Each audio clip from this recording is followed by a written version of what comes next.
All right. So before the break, let me entertain you with an introduction to turbo features. In the past hour, we have been going very deep with the, what's inside SU2. Now we are going a bit back to the surface. And I would like to start by showing you this chart, not because I have to teach anything here, but just that,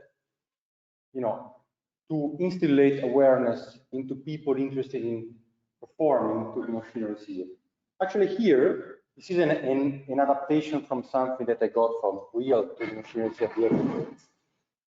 It shows, on the x-axis, the type of flow modeling, so runs here on LES, and on the y-axis, of course, the amount of physical understanding that you can get out of simulation.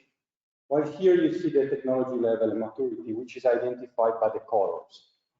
Now, this is the line basically connecting the dots. This is a line related to turbo machinery CFD. While instead, and not again against anything related to combustion simulation. However, this is the line explaining, the trend of combustion CFD. And there are three main, two main takeaways out of it. First, if you compare, for instance, you can see a steady state of machinery simulation 3D with a steady state combustion simulation, you can get much more physical understanding about what's happening inside the machine. And on the other hand, nowadays the level of maturity is the same. This is not only the physical understanding, but also this difference is related to the amount of computational cost. So you see that already for performing a steady state of machinery simulation of the same order of that of a combustion flow simulation, you have to basically use many more resources.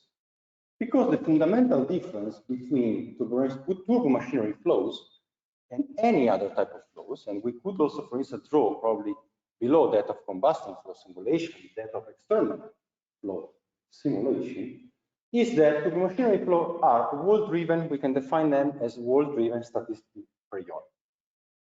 And that's actually very peculiar type of flows, which point to the fact that turbo machinery flow simulations are expensive, costly, and they do require a robust solver. Another interesting takeaway is that, of course, you see here the jump related to the adoption in physical understanding when adopting, for instance, when performing Eurance computation. And as still of now, Eurance is not standard practice in industry. Well, if we name, for instance, a large, major aerospace manufacturer, that's probably standard practice or something that they use. But for many companies, this is absolutely not standard practice. So, and here, this is where probably the two dots connect, LES and DNS, and this is where research is nowadays. However, it's also interesting to know that, when, for instance, moving from Eurance to LES, certainly you can get more physical understanding, but the data is not that much, meaning that a large number of flow phenomena occurring within turbo machinery, like, for instance, unsteady flow phenomena, in this case, like, for instance, stored in sorts and compressors, can be well detected by using Eurance. So meaning that SU2 as a solver, as a run solver and a Eurance solver, primarily is well suited for a large, for simulating and predicting a large number of flow phenomena occurring in turbo machinery flows. So not only performance as a whole, but also flow phenomena. Having said that, today we are focusing on steady state, three-dimensional flow simulation, just to set the stage and to set expectations. Now, what within SU2? So what we can do with SU2 version 8. So the version that we're using, it's a little more advanced. Josh will tell you, or you, Alessandro, will tell a bit more later. So I'm not anticipating any detail about that. But in general, regarding flow modeling, certainly there are a number of turbulence models and transitional models that can be used already to perform turbo machinery flow simulations. There is also a VES model and its variants and there are already people who try to use that for computations of flows in single rows. There are a number of fluid models that can be used. Some of them are, all these models are embedded. We have seen in the past 2 days. There's also coupling to an external thermophysical fluid library that can be used to perform turbomachinery flow simulations with flows that behave, for instance, not as a perfect gas. And then there are a number of other features that you can, learn by inspecting the configuration of the config template that is shipped with, the SU2 software suite, and that I'm not listing here. I'm not listing here because what we are dealing with today is about the numerics. So here, these are the physical models. Instead, here you see some of the numerical models that are available within the VA to perform turbomachinery type of simulations. The first, the four most important are, let's say, the fluid-fluid interfaces that can be distinguished between mixing plane interface, that is the subject of this workshop, and also sliding or no sliding fluid-fluid interfaces for instance, Durance type of computation. That is not subject of this workshop. Then, very importantly, for turbomachinery flow simulation, no reflective boundary conditions. I will tell you a bit what's behind that, but just a bit. Then there are some tricks to accelerate convergence, enable convergence that accelerate convergence, that are again peculiar and very much useful for performing turbomachinery simulations. And finally, probably something pretty specific. There are capabilities to on-the-fly compute turbomachinery performance. So while performing in real-time the simulation, also to check how the simulation is behaving, if it's well converging, if it's stagnating, or you need to make some modifications to that in order to improve convergence. Now, I'd like to spend a couple of words about the basics of mixing planes within a SU2. So, how many of you are familiar with this?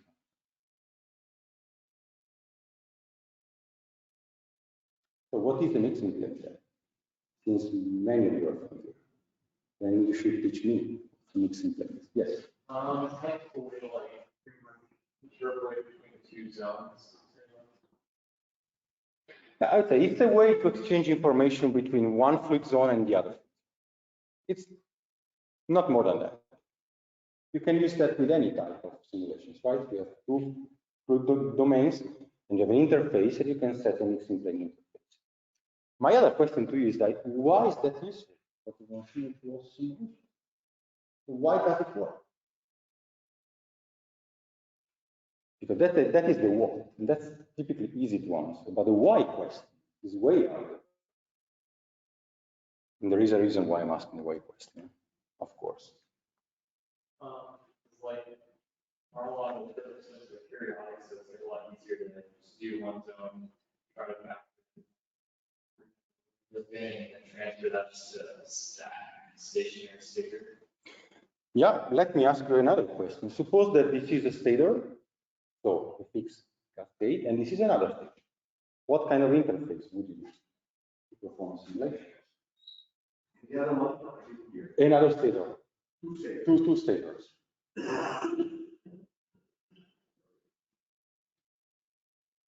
Because before performing any CFD computations, you should wonder, okay, what is the model that suits my need, right? Otherwise, you can spend a bunch of time in setting up simulations, and that time is not well invested. Yes, what the rotors is Well, if this is a stationary cascade, and this is another stationary cascade, what's the best way to transfer information from one to another?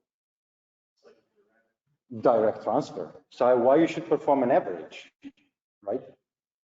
So the reason why the mixing plane works very well, in short, and that's what I like, typically the way in which I explain to, people interested to learn about turbomachinery is that Mixing plane just resembles the concept of velocity triangles. Probably all of you learned about that. But very few people realize that the mixing plane is nothing but the translation of that concept into CFT. And well, mixing plane, you see here now, this is the stator, so this is the machinery stage, you see the turbine stage, and this is the stator, and this is now the rotating row, so the rotor. The flow downstream of the stator is not uniform, right? Now, the one way to transfer information is to average that. And when averaging, you end up having just one velocity component. For the stator, it's the absolute velocity component. And by combining the absolute velocity component with the peripheral speed, typical of the turbo machine, and U is the same for all the points on a slice, on a 2D slice, right? Then you end up having the average component of the relative velocity. And that's what matters for the motor performance. So if you're interested in computing turbo machinery performance, mixing plane, maybe surprisingly, works very well. So you do not need to go to Euros for that, for interval performance at on design point, for instance.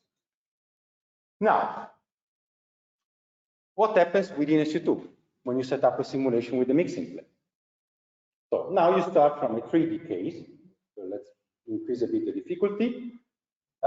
Well, these two grids are structured, but now let's also make the, let's generalize the example.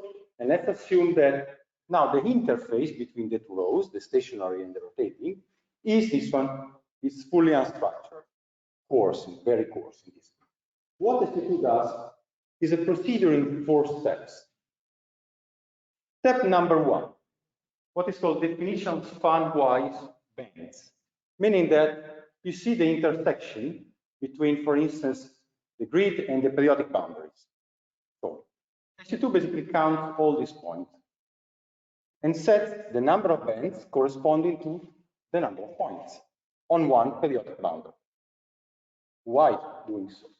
Well, once basically a band is defined, then of course for a fully unstructured grid, for a structured one is way simpler, but for an unstructured grid, the next step is to project somewhat the solution, the flow solution, to the corresponding band by a projection method. So now, SU2 knows that, for instance, for the band zeta 1 or zeta I, this band has a certain number of nodes which are not equally distributed, or can be, depending whether it's unstructured or structured. Just wondering, do these spin-wise bands be defined within dimensions? No, it automatically defines that based on the grid, based on the, on the interface grid. So you do not set anything when, for instance, setting up the config file. So all of this happens behind the scenes. So you don't see anything. But just to tell you that what SU2 does, because the moment that you inspect the code, you can also see the various steps that are illustrated here. So there is a vertex ordering algorithm, a projection, and there is a particular turbo machinery vertex structure that has been implemented, several years ago, and now enables that. So now we are at the point in which, okay, we have this flow domain, a little, which is nothing but a little slice, with certain volumes, in this case, certain phases, and in each phase, which corresponds, for instance, to a finite volume, in this case, a finite surface, so to say, has a certain value of all the conservative variables. Next, averaging. So once the solution is stored, SU2 basically calls a routine which averages that. So you end up having one value of all the flow quantities, velocities, thermodynamic state, and all the others. So suppose that I can describe my flow state here by just, for instance, one velocity vector, which is, for instance, pointing at the center of this surface, and this velocity vector has a certain component, average component, and the flow is a certain average thermodynamic properties. There are various types of averaging techniques. And depending on whether you choose, for instance, a mixed out or a mass flow or an area average, you end up having a conservative or a non-conservative mix. So if you, for instance, select an area average, which is the simplest and typically is the one guaranteeing more robustness in the calculation, but then you compute the fluxes or even the mass flow rate, it might differ because it's non-conservative. So if you're performing, a simulation of 20 stages, meaning 40 rows, like in an error engine, a compressor error engine, you end up, for instance, having at the end a mass rate which is 10% less than what you had at the inlet. So it's unwanted. So Alessandro will tell you a bit more about what type of averaging technique is best to use. Now, we are at the point in which we perform, SU2 perform for you all the average. And now we see the interface from. Sorry, what's the reason of having an averaging method? It's just to test things because it's very robust. Yeah, because there are certain quantities that, for instance, you can transfer without an issue of pressure. You can simply make an area average. We should never use that for two machines simulation. So, okay, maybe that's a solution. Yeah. If you have a matching method, then the averaging also become accurate. You can. So I think that the donor target picture relates to that the match doesn't need to be matching. So when you have a compound match and your area average doesn't become accurate. No. It must be at least mass flow average, but even that does not guarantee the fact that you maintain the same fluxes between upstream and downstream of the interface. Only the mixed cloud. Just that. Now we are at the point in which the code performed all the average, and this is the, so to say, the side view of the interface. So that was theta zeta. This is instead the z, so the axis of rotation, and the radius. So these are all the span-wise bands, the number of bands on one interface, and also those on the other interface. And you see that they are not matching, especially for calculation with a structure. What SU2 does is that it performs an interpolation. Simply. And you can set it in an interpolation or other types of interpolation. So you end up having a single state, an interpolated one, which then can correspond to the state on the other interface. And only at this point, you apply the boundary condition. Only at this point, SU2 does that. So the imposition of the boundary condition is done in a weakly form.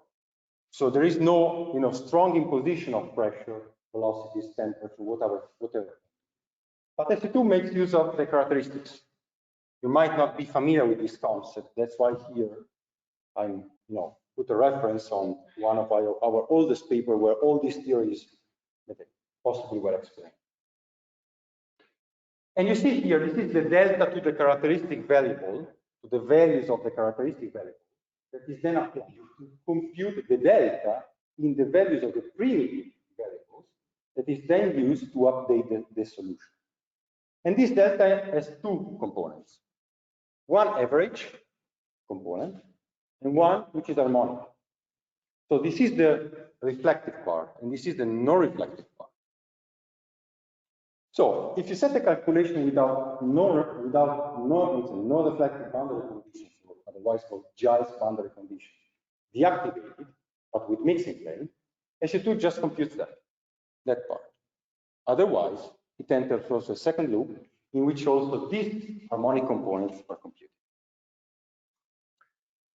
And there is a process, it's an iterative process with a Newton method that also can be sub-relaxed to increase the robustness. And I will show you an option on how to do that.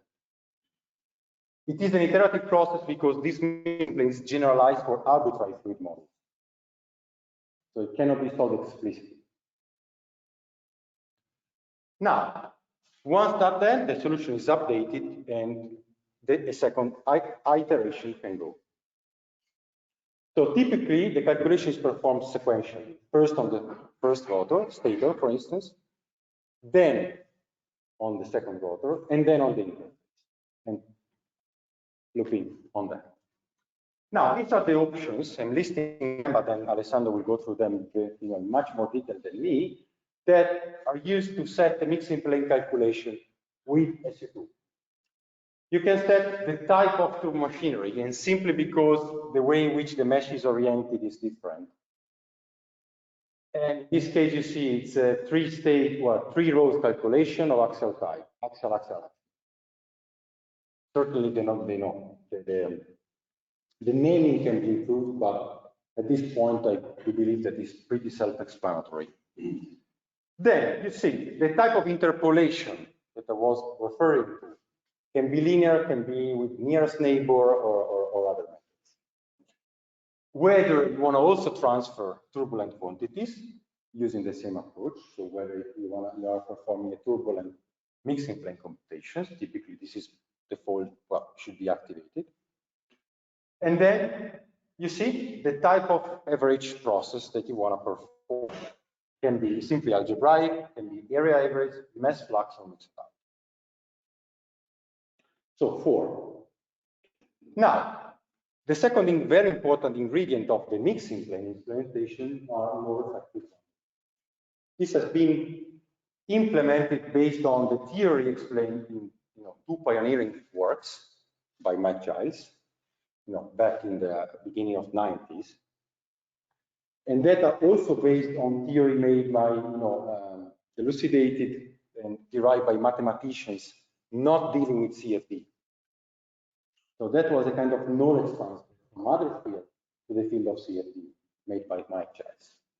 Again, also this one is extended to arbitrary fluid models. Now, here I'm showing the results of the CFD computation, in this particular case, the Mach contour, over the flow around the supersonic cascade. And you can see the difference when using reflecting and non-reflecting. What's the difference, in short? You see these artificial spikes popping up, right? Full reflection, for instance, of pressure waves. What's the consequence of that? If you don't use non-reflecting and you have supersonic flows like in this case, what's the consequence? You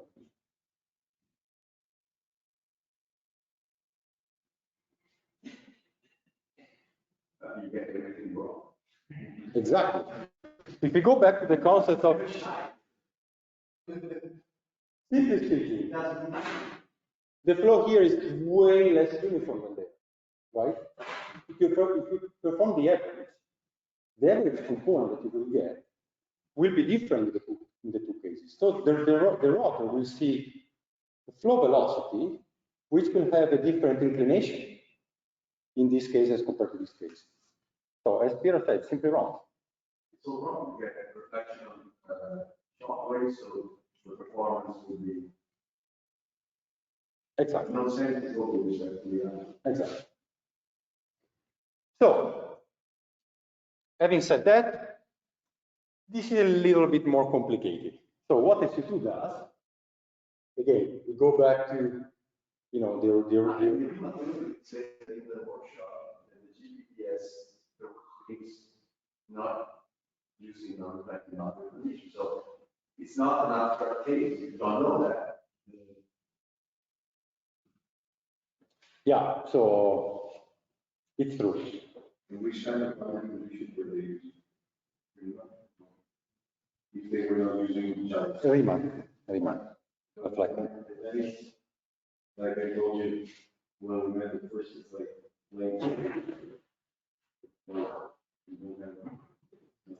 well, if you have a sonic flow, probably runs to switch maps. This feature is we ask you to why not use it.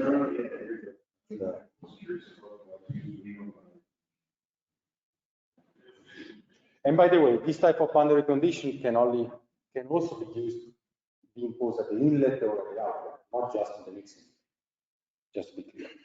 Now, this is a little bit more complicated, so we don't go in depth, but what SU2 does, it basically compute a Fourier decomposition of the signal, of the spatial signal, and then, computing the eigenvalues of the harmonics, then perform some tricks, and is able to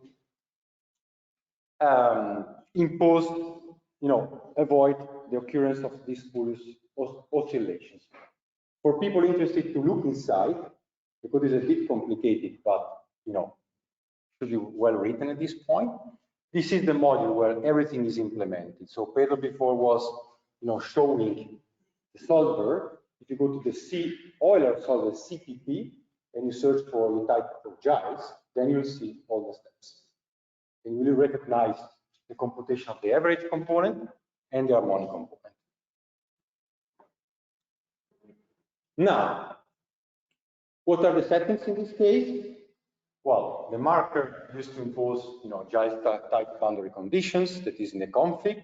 And again, people in the tutorial will be more clear than me. Some extra relaxation factor to increase the robustness.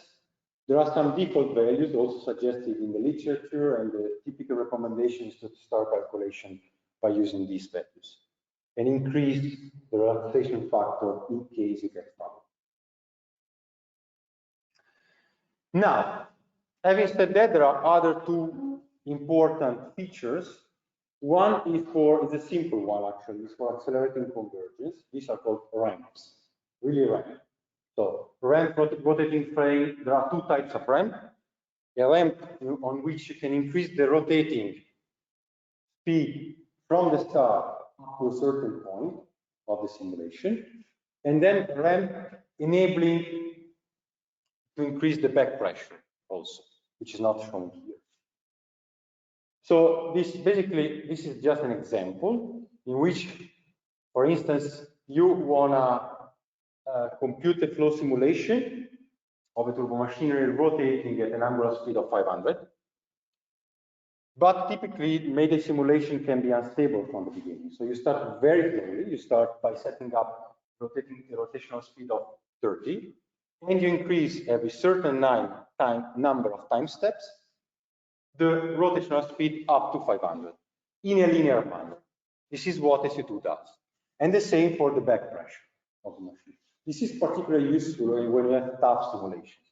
Supersonic flows, the machinery, for instance, operating at very large pressure ratios, that's very, can be very useful. Again, there is no mathematical guideline. There are no mathematical guidelines. It's more kind of a slowly cooked recipe coming down from experience. But we have these features at your disposal. Finally, the turbo performance. And actually, yes. I'm going to say something about the initial flow field. In the tutorial part. Okay. We'll see.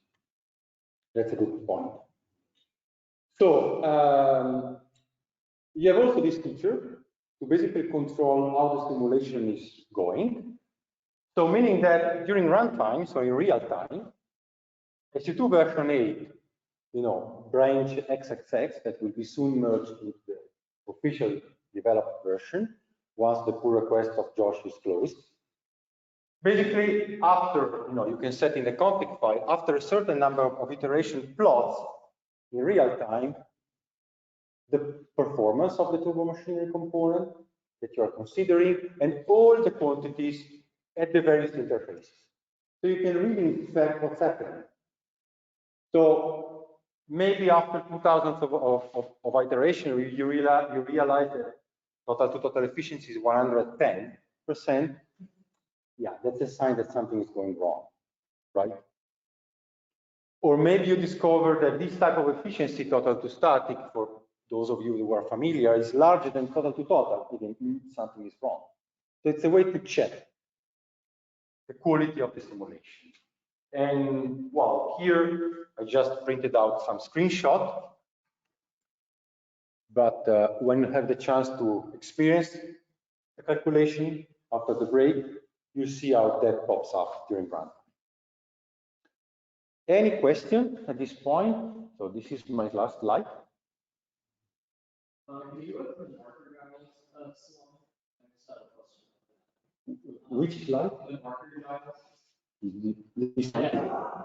I'm curious, so like for the static pressure, I'm just using like stage static pressure for the outlet for like on the line. And I'm just curious, like, why do you need to like, get, why? yeah, I'm just curious, like, why can't I just figure that out on its own in like the set process? I didn't get the question. So can you formulate? I was curious, like, why you have to get your own static just figure it out on its own. Why the flow solver doesn't? Well, simply because this is how the machinery works, right? But any component, right? You put a component in a system, and upstream and downstream of a component, you have a certain boundary conditions, right? Pressure, temperature, whatever. And based on the boundary condition, then you have a certain mass flow, right? So mass flow is a consequence of a certain potential delta pressure, not the other way around. Then, in a static simulation, you can also do the other way around, so you can impose a mass flow rate, and then the solver recomputes the pressure. But this is you know, physically speaking, is wrong. Computationally speaking, you can do that, certainly. But physically speaking, it should be the other way around. Oh, okay, so because you don't get like some form of mass flow rate, is not really No, for that. mass flow rate is a result of the computation. So this is kind of how you derive mass flow rate. The coding section is about the implementation of the mass flow rate boundary condition, Yeah. by the way. Yes, yes. If you perform an inline computation, inline design, you can take that value and use as a boundary in your CFD computation. So Which kind of difference do you notice between mass flow conditions solution and, let's say, normal? I have to admit, we barely use that. We barely use that. Yeah. We barely use that. So you're also using gyros? Always, all the time. And I can tell you, because, well, I don't want to anticipate what Alessandro is going to show you. There are several options here. If you inspect the code, but also Alessandro will show you, you can impose static pressure 1D type of boundary condition or static pressure boundary condition, and also that makes a substantial difference in the calculation. Yes? I would be interested in this session. So how long does it take sync or computing phase to compute it?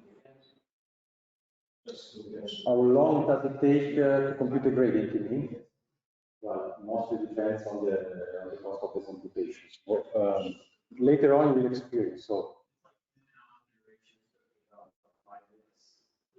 depends on how many cores, what your system. So on this part, just to give you an idea, the 3D case that we are going to use later runs the chief convergence, full convergence in about half an hour with 6 cores, rough number. Meaning that you need an hour to perform the joint computation, so an hour. My experience is no little bit. So I would say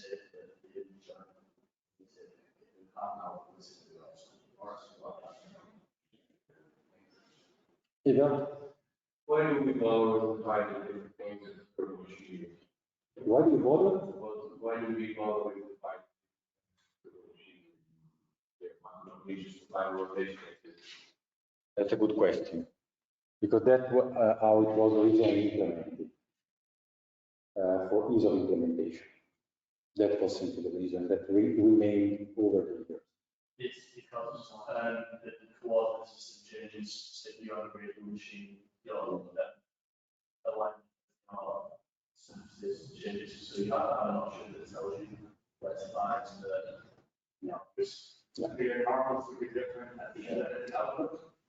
Depending on that, it's oriented such that you can calculate the master rates and the velocity fields. Because the actual and we look only in the actual direction. When you say video, if you look at different master rates,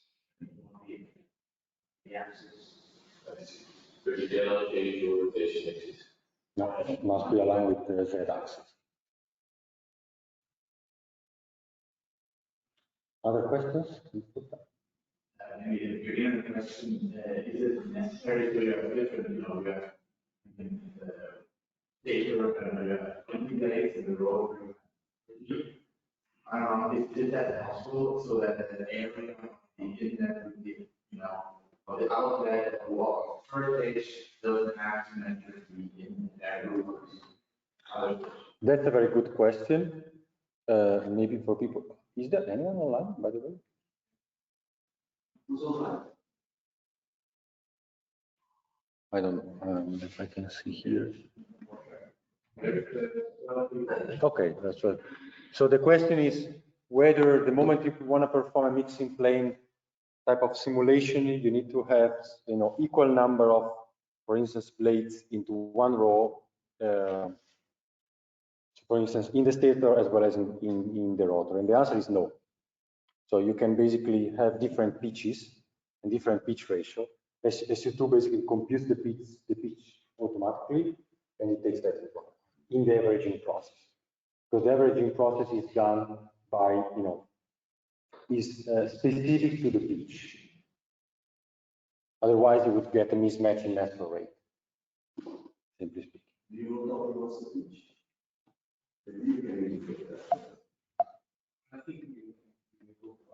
Yeah, exactly. So it's something that will. Your question was between states with different number. Yes. Rows with different type of blades, with different number of blades. Yeah. Because the way we do the treatments, we create the geometry, we always take the line between the blades that we have a nice periodic. Ah, you mean the periodic, the shape of the periodic? Yeah, the way we define it, I guess, is so that we can, rotate the board, rotate things by a number of degrees, and then end up with the whole, whole system, whole revolution. And now on the right, if you think that, or if I think that the area of the outlet of the first stage is not equal to the area of the inlet. Okay, this is exactly the pitch. So this distance is called pitch, and is proportional to the number of blades. Yeah, with mixing plane uneven pitches. You can stick to the actual number of. And the inlet specification of the second stage is again uniform, because then you have a problem of how do you transfer from one surface to the other. So it is uniform to the inlet. No, it's not uniform, because that you see here, it's not. And that's the real trick of the mixing plane, this type of implementation, which is very powerful. And the simple reason is that, okay, this is the average component, right? And this is the harmonic component. This is then imposed at nodal level. If, for instance, you have the wake at a certain point, the node, the solution at that point is different than then, the point in which there is no wake. If you would impose the same type of, the same boundary condition in a strong manner, then you would end up having a fully uniform flow, which does not resemble what happens in an actual two machine. So instead, imposing, the changing the characteristic value and then in the primitive values at nodal, using nodal values, that enables you still to keep some of the non-uniformity in the flow. Typically, pressure is non-uniform downstream, like in this case, but entropy is. So the mixing plane Smear things behind, something like that. It basically guarantees that you have the same fluxes, so that you have basically conservation of equation. You are conserving, physical quantities. It's difficult to read because it can be, unsteady. I've been dealing with this for a long time. This is pretty much it works. It works. So then, of course, there are several variants of the mixed implementation. The simplest one, you can impose strongly, the same, uniform average conditions upstream and downstream, and you would end up having a uniform flow, a flow that then is basically forced to become uniform downstream, and the flow that is forced to be uniform at the inlet. But this is, farther from reality. Here it's closer to what happens. Yeah. So for the whole like harmonics, I'm just curious what causes that and why you need harmonic corrector for the reflected versus non-reflected. Yeah, that's a question which would require an explanation. It's a kind of in-depth explanation.